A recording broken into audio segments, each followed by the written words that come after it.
세상을 바꾸는 과학 이야기, 사이언스 워크를 만나보겠습니다. 1부에서는 양자역학에 대해 알아봅니다.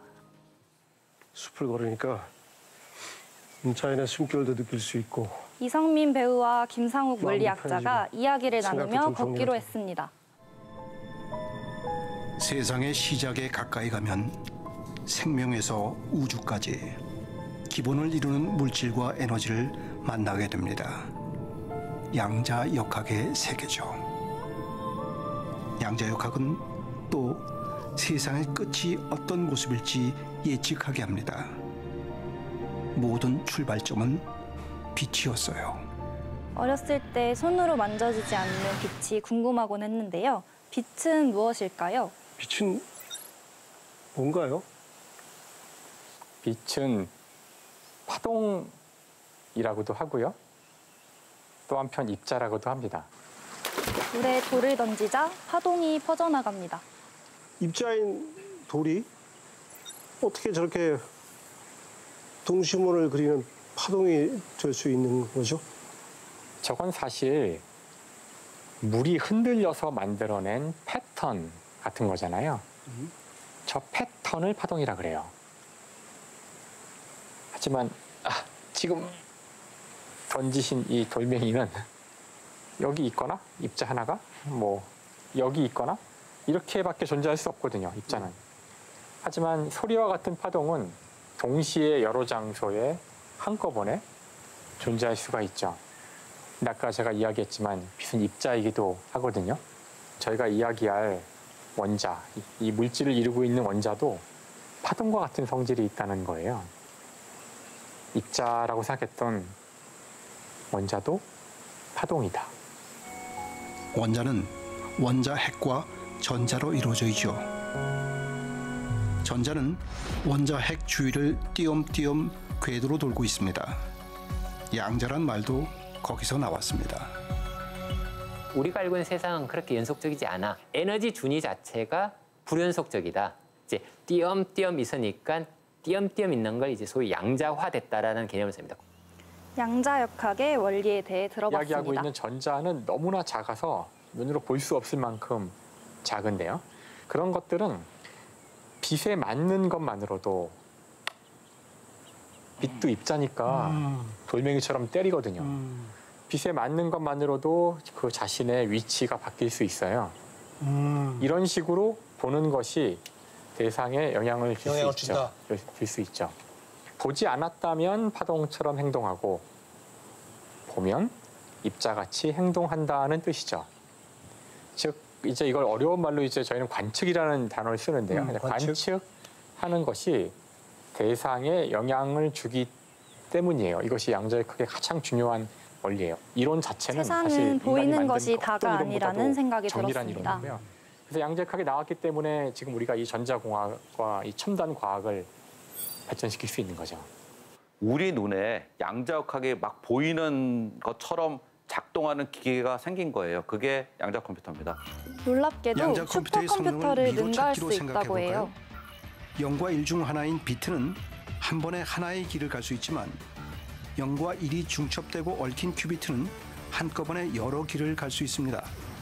연산 속도는 큐비트의 수만큼 2의 n승배로 커지죠.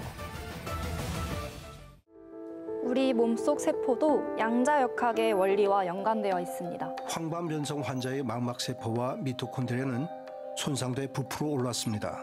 전자 전달이 이루어지지 못했기 때문이죠. 미토콘드리아의 손상 속도를 늦춰 전자 전달을 원활하게 할 수는 있습니다. 하지만 현재 노화와 함께 진행되는 손상을 영원히 피할 수는 없습니다. 생명에서 우주까지 만물의 모든 현상은 최후의 쉼터를 찾아가는 전자의 끊임없는 여정이라고 양자역학은 말하고 있습니다.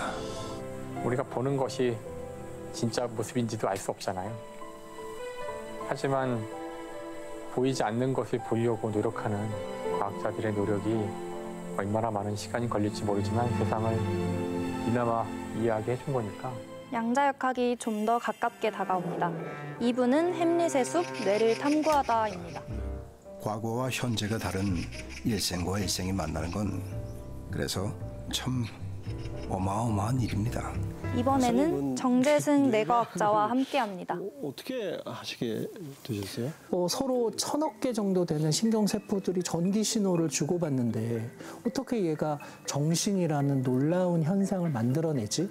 이걸 한번 물리적으로 설명해보자. 그런데 사람의 뇌를 연구하니까 이건 진짜로 고통받는 사람이 있는데 그들을 위해서 뭔가 좀 해줄 수도 있지 않을까? 그런 일을 해야 내 삶에 의미 있지 않을까?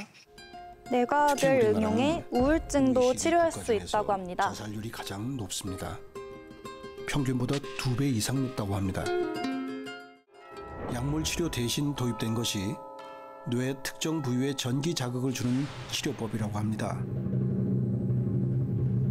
이는 뇌 세포끼리 전기 신호로 정보를 주고받는 것을 이용한 것입니다. 뇌과학은 우리의 중요한 미래 가치라는 걸 느꼈습니다. 공사 현장에서 사용하고 있는 헬멧, 모자에다가 뇌파를 측정하는 장치들을 달아서 이 사람이 지금 주의 집중을 잘 하고 있는 상태인지, 지금 이 사람 좀 위험한 것 같아요. 그러면은 이제 공사 현장에서 잠시 쉬게 하는 이런 류의 접근들이 가능합니다. 스위스 로잔 공대의 한 교수는 그 자신의 연구팀하고 뭘 성공했냐면 원숭이가 이제 척수 손상을 입은 거예요. 네네.